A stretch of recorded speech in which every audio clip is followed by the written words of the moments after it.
Bismillahirrahmanirrahim. Qul huwallahu ahadunillahus samadu lam yalid wa lam yulad wa lam yakul lahu kufuwan ahad. Baik saudara, ada yang paling penting sebenarnya dari ini semua adalah bagaimana kondisi saat ini. Kondisi saat ini adalah negara yang komunis itu hanya tinggal satu, Republik Rakyat Cina, lalu Korea Utara, ya, Kuba sudahlah bagaimana itu, ya, Kamboja, Vietnam, ya. Tapi yang berbahaya adalah Republik Rakyat Cina. Dan saudara, ini yang paling penting karena ini menyangkut betul-betul mungkin keselamatan kita dalam tahun-tahun ini atau beberapa tahun ke depan. Per tahun 2013, Republik Rakyat Cina, Republik Neokomunis Rakyat Cina itu sudah mencanangkan program yang disebut sebagai One Belt, One Road atau OBOR. Setelah banyak protes dari masyarakat dunia karena One Belt, One Road itu ada di slide saya. Bisa ditampilkan mungkin? Ya, slide yang peta itu mungkin. Nah, ya. Anda bisa lihat di peta itu kan? Tampil sudah ya. Oke. Ada yang disebut sebagai the Silk Road. The Silk Road adalah jalan sutra. Karena perdagangan yang paling mahal zaman dulu adalah sutra. Tapi sebenarnya yang mengikutinya adalah rempah-rempah. Mengapa Indonesia ini mempunyai makanan yang paling nikmat sedunia menurut survei CNN, yakni rendang? Karena rempah-rempahnya lengkapnya ada di Nusantara dan di Malaysia. Di Indonesia dan Malaysia. Nah, bayangkan saudara, itu di Eropa, orang ingin sekali merasakan ada lengkuas, ada jahe, ya kan? Ada kunyit dan lain-lainnya. Mereka impor dari India, juga dari Indonesia. Gula, kita dulu gula ya. Nah itu perdagangan, the Silk Road. Semuanya kalau kita lihat itu, yang garis merah ada Cina, kemana-mana, kemana? Ke India, ke Asia Tenggara, ke Timur Tengah, Persia, ya, lalu Timur Tengah, Arabia itu, lalu Afrika, Somalia, Mesir, naik sedikit ke Mediterania, lalu ke Eropa. One Belt, One Road, One Belt, One Road, One Belt itu artinya Cina ingin membuat ini lagi, the Silk Road. Tetapi One Belt-nya itu adalah mereka ingin mempersatukan potensi dari, sesama keturunan etnis Tionghoa yang sudah merantau di seluruh dunia ini, disebut sebagai overseas Chinese atau Cina perantauan ini kan di mana-mana ada, ya, di Nusa Negara. Mereka ingin persatukan itu untuk satu kekuatan bisnis. Kemudian One Road seperti ini, jalur yang mengikat. Lalu sesudah 2013 dicanangkan mereka, dikritik orang banyak. Yang kemudian mereka ganti nama itu menjadi BRI. BRI itu adalah Belt Road Initiative. Tapi intinya sama. Begini saudara ya. Di Indonesia dan di mana-mana sebenarnya pada dasarnya ada tiga pihak bermain. Khususnya di Indonesia aja deh. Pertama adalah pihak Yahudi Zionis dan kapitalis tadi kan. Ya, blok barat. Lalu blok timur. Rusia sudah tidak ada kekomunisannya, pindah ke Cina. Maka yang kedua adalah neokomunis Cina. Yang ketiga, blok timur tengah yang bukan muslim, yakni Syiah. Atau dalam berbagai versinya, ada yang cukup muslim, yang kan saya sudah sampaikan semua imam fikih mengatakan minimal sesat, paling gawat adalah yang memang kafir ada. Menganggap Ali adalah jemaah Tuhan dan lain-lainnya. Semua aja ada di Indonesia. Indonesia sangat penting bagi persaturan dunia. Di antara dua samudra, di antara dua benua, dengan sumber daya alam yang luar biasa, sudah dikeduk luar biasa. Freeport yang demikian tinggi, gunungnya, bukitnya sekarang menjadi lembah, masih pula tidak mau diserahkan kepada Indonesia contohnya. Belum lagi nanti gas alam, minyak pasti habis, maka alternatif terdekat adalah gas alam. Di titik-titik di Nusantara ini masih ada. Belum lagi kita lihat ada Laut Cina Selatan, ada Spratly, Laut Cina Selatan itu gas alam, konon katanya cadangan gas alam terbesar dunia. Anda lihat terdekat di situ Filipina, Saya waktu dulu kuliah master, saya master kali 2 kali. Di antaranya kami mentelah kasus bahwa Filipina itu mampu menekan biaya listrik yang sangat rendah. Kenapa? Tidak lagi dari batu bara. Mereka reaktor nuklir nggak punya. Tapi dari mana? Dari gas alam, dari gunung berapi. Itu loh.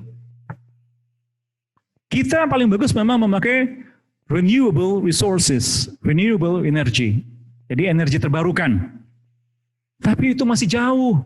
Saya pernah kerja di BUMN, ngurus energi. Masih jauh itu. Apalagi nuklir, nggak punya kita, nggak mungkin punya, nggak boleh. Apa? Matahari.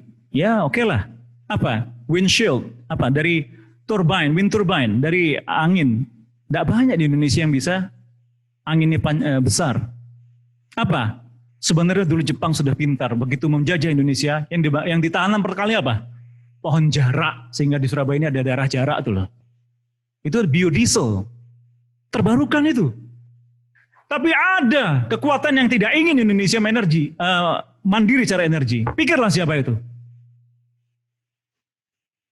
Saudara, Indonesia dijajah lama, bukan karena penjajah itu betul-betul kuat, tapi terlalu banyak orang di Indonesia ini yang mau dibayar untuk memakan daging sesama rakyat, meminum darah sesama rakyat. Pengkhianat-pengkhianat itu masih banyak. Orang-orang bayaran yang sudah lupa kepada akhirat. Ya inilah dia. Dan kalau menyinggung masalah ini tadi, Yahudi Zionis tadi, Yahudi Zionis dan Amerika punya program yang namanya disebut sebagai corporatocracy. Kerjasama antara corporates dan autocracies. Perusahaan-perusahaan swasta, kontraktor-kontraktor bisnis dengan oknum-oknum negara. Baik yang di negara aslinya maupun negara sasaran. Nah, One Belt, One Road dan Belt Road Initiative ini, menurut banyak ahli juga begitu. Menawarkan hutang yang konon murah kepada negara-negara yang tidak mungkin berhutang kepada misalnya Bank Dunia, ya dan lain-lainnya itu karena tidak punya agunan, tidak punya jaminan yang cukup, ratingnya rendah, adalah kayak rentenir sajalah, minta darat. Kamu bayar dengan apa jaminan saya jaminkan? Daerah saya, infrastruktur saya. Maka Anda lihat di sepanjang peta itu, sudah banyak itu negara-negara yang kehilangan infrastrukturnya, daerah-daerah penting, ports, pelabuhan-pelabuhan di situ. Anda lihat apa? Sri Lanka misalnya, Bangladesh, mana lagi? Sampai seberangnya Yaman, Djibouti itu sudah ada pangkalannya yang dulu dibangun dengan tenaga Cina, modal orang dari Cina, bahkan pekerja dari Cina, kontraktor Cina, desain Cina, dan lain-lainnya, sampai terus naik ke atas. Anda tahu di Mediterania, Montenegro itu sudah kehilangan wilayah sebagian karena sudah disita oleh Cina karena hutangnya tidak dapat dibayar. Dulu caranya corporatocracy adalah menawarkan proyek-proyek kepada negara dunia ketiga seakan-akan proyek itu dibutuhkan, padahal tidak, sebenarnya belum. Dengan cara memanipulasi angka-angka ekonometri dan lain-lainnya. Sekarang sama. Tapi Anda bisa bayangkan yang melaksanakannya adalah neokomunis yang jelas tidak mengenal agama, tidak mengenal Tuhan. Jadi kalau ada yang berkilah, oh sudah ada, tidak ada komunisme. Dia betul juga. Tidak ada komunisme, yang benar adalah neokomunisme. Itu adalah campuran dari kapitalisme dengan komunis. PKI tidak ada, betul. Tapi pemikirannya dan kader-kadernya kiranya ada. Dan jelas keturunannya ada. Apakah keturunannya ada semuanya tentu begitu? Ya mungkin juga tidak. Tapi yang jelas saudara, masalah ini semua bukan lagi masalah itu, tapi masalah fulus. Negara itu, Republik Rakyat Cina, punya 1,4 miliaran manusia di sana. Mau dikasih makan apa? Karena itu mereka memerlukan untuk menjajah Tibet. Itu negara kaum Buddha. Apa kepentingannya Tibet? Di situ salju. Salju adalah sumber air bersih. Paham ya? Di mana air itu mengalir sampai ke Cina. Yangtze, sungai Yangtze dan lain-lainnya seterusnya. Lalu naik lagi. Negara kaum muslimin, Turkistan Timur, kaum Uighur. Kaum Uighur. Mereka insya Allah lebih dulu masuk Islam daripada kita itu sebenarnya. Katanya begitu. Karena mereka keturunan Mongol yang Islam. Karena mereka sudah Mongol menjajah Baghdad tadi, kemudian diusir oleh Bani Mamluk, mereka mundur ke daerah yang luas membentuk negara-negara yang stan-stan itu. Kyrgyzstan, Tajikistan, Turkmenistan, Tajikistan, Azerbaijan, dan seterusnya itu. Ada apa dengan Turkistan Timur? Itu gas alam, minyak, wilayahnya luas, sehingga mereka ganti namanya menjadi Xinjiang, provinsi barat yang luas. Coba Anda pikir baik-baik, 1,4 miliar manusia sekarang sedang berhadapan dengan India yang 1,2 miliar. Memperebutkan apa? Himalaya, Ladakh. Sekarang kapal induknya sudah ke Laut Cina Selatan. Datanglah kapal Indo Amerika dengan Australia dan diiringi dengan Jepang juga dan lain-lainnya. Rasulullah SAW berpesan, di antara perang-perang yang akan terjadi adalah perang Al-Hindi, perang dengan wilayah Hindi atau di Hindi atau dengan orang Hindia, lebih kira tafsir wallahu alam. Atau kemudian apa? Perang At-Turk. Perang dengan keturunan Turk. Turk ini bukan Turki, itu bagian Mongoloid yang penting. Disebutkan di hadisnya adalah dengan mata yang sipit, hidung yang pesek, dengan kulit yang seperti perisai yang digosok. Insya Allah tafsirnya dalam kilat putih. Dan itu nanti masih ada lagi masalah At-Dukhan, meteor yang jatuh. Masih ada lagi nanti datangnya Ad-Dajjalun dan Dajjal semuanya. Masih ada lagi perang di antara sama Arab, perang di antara para keturunan penguasa Makkah Madinah dan lain-lainnya. Wabil khusus saya tutup dengan yang paling penting Anda ini semuanya belajar Islam yang benar. Paling penting adalah akidah yang benar. Masalah-masalah usul fikih penting, tapi kalau masalah furu'iyah, cabang-cabang fikih, itu jangan terlalu keras. Di antara 4 fikih mazhab ini, masing-masing ada lebih kurang masing-masing. Kalau Anda mampu, lakukanlah muqarran al mazahib, perbandingan mazhab. Kalau tidak mampu, ya turuti salah satunya. Tapi jangan lantas menyalahkan yang lain. Di masa-masa gawat seperti sekarang ini, yang paling penting adalah bersatu. Mau bersatu? Alhamdulillahirrahmanirrahim. Alhamdulillahirrahmanirrahim. Saya kira itu. Subhanakallahumma wa bihamdika. Asyhadu an la ilaha illa anta astaghfiruka wa atubu ilaik. Assalamualaikum warahmatullahi Bismillahirrahmanirrahim.